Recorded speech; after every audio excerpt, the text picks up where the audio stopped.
In fact, that may be something I might embark on myself. If I can pick up one of these, or it would be more likely to be one of the Megatrons cheap, then I will be repainting it as a Tiamat. I'm writing up a bio for her as well.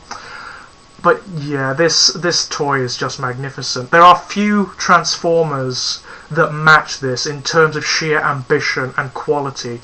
The thing is rife with details, and in fact you can see the details better on this mould than you can on the Megatron one, because of the Megatron one's just matte. This is just, for the most part, this matte dark blue, but it seems to suit the details better. You can actually see them much better than on the matte red plastic of the fire-based Megatron mould. It's wonderful to have them together, actually, because they complement one another so well. Obviously, Cryotek is ice-based, whereas Megatron is fiery, and that also suits their characters. Megatron, unlike Cryotek, is more prey to his emotions. Cryotek is very cold, very calculating, and is all about looking out for number one. Basically, there's not much else to him. He is awesomely intelligent. Whether he's as intelligent as Megatron is up for debate. I mean, Megatron did manage to best him. But then again, Megatron also failed massively in almost every endeavour he did, whereas Cryotek has some measure of success behind him. Particularly at the end of the Maximal Predacon War, the original one, that saw the signing of the Pax Cybertronia and the establishment of Maximal and Predacon society on Cybertron. He was very clever at that point and managed to establish quite a successful underground empire. But yes, this toy, oh my goodness, if you can get a hold of it, then do so. It's wonderful. In fact, I like it better than the Megatron. As much as I love the Megatron mold, the blue just appeals to me more, as does the whole ice aesthetic. And I like Cryotek. I love the fact that he is the original Megatron's mentor, or rather the Beast Wars Megatron's mentor. That is just wonderful. Also, one thing I will also say is that the plastic of this guy, not common amongst repaints actually. This guy's plastic is infinitely better than Megatron's. My Megatron has a couple of broken bits on him, unfortunately, owing to the shitty plastic that he's made out of. This guy is very rigid, very solid indeed, apart from, of course, the wonderful rubberized parts that allow for his gimmicks. There's a little lever on his back, and if you turn it, you can make his head go from side to side, or you can make it go up and down. It's quite wonderful. And he also has this rubber tail with this at the end, which is described as a spark extractor. Yes, he can extract Transformer sparks with his tail. Very, very, very cool. His best gimmick, of course, is this one with the little lever that allows his wings to spread, so he looks, oh my goodness, he looks wonderful.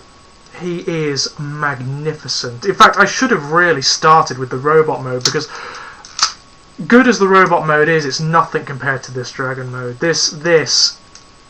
I love dragons, I love Transformers, I love Predacons, and I like blue. I like villains. This guy ticks all of my boxes. He's everything I want from a Transformer, and there's not much, barring Generation 1 Scorponok, that really rivals him, I have to say. And of course the original Transmetal 2 Megatron. Just love the mould. And if anyone is thinking, anyone out there is sort of on the edge about starting Beast Wars or Beast Machines or something, pick this up. In either coloration, pick it up.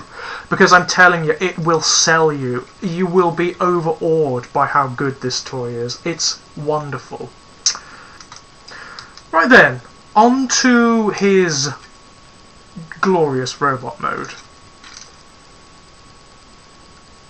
And actually, rather than speeding this up, what I think I'll do is I'll show you how he transforms on screen, because I'm telling you, this thing's transformation is wonderful. It's complicated. In fact, it's arguably one of the most complicated Transformers you're going to get outside of like a Masterpiece or something to that effect.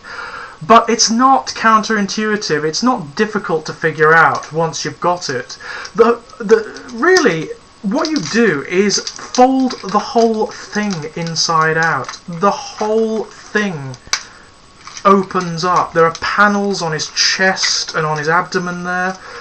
And what you do is take him apart. Nothing disassembles as such. Nothing comes off the toy, which is again something in its benefit. I tend to dislike Transformers where bits and pieces come off of them in order to accommodate the transformation. I think that's pretty damn lazy, to be quite honest. But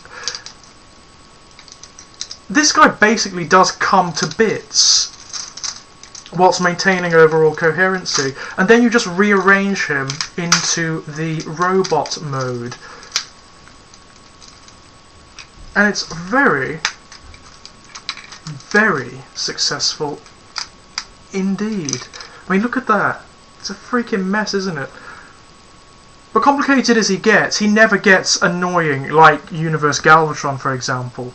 I mean, that is technically a simpler toy than this, but somehow there is something about the design of this thing that makes it more laudable than Universe Galvatron.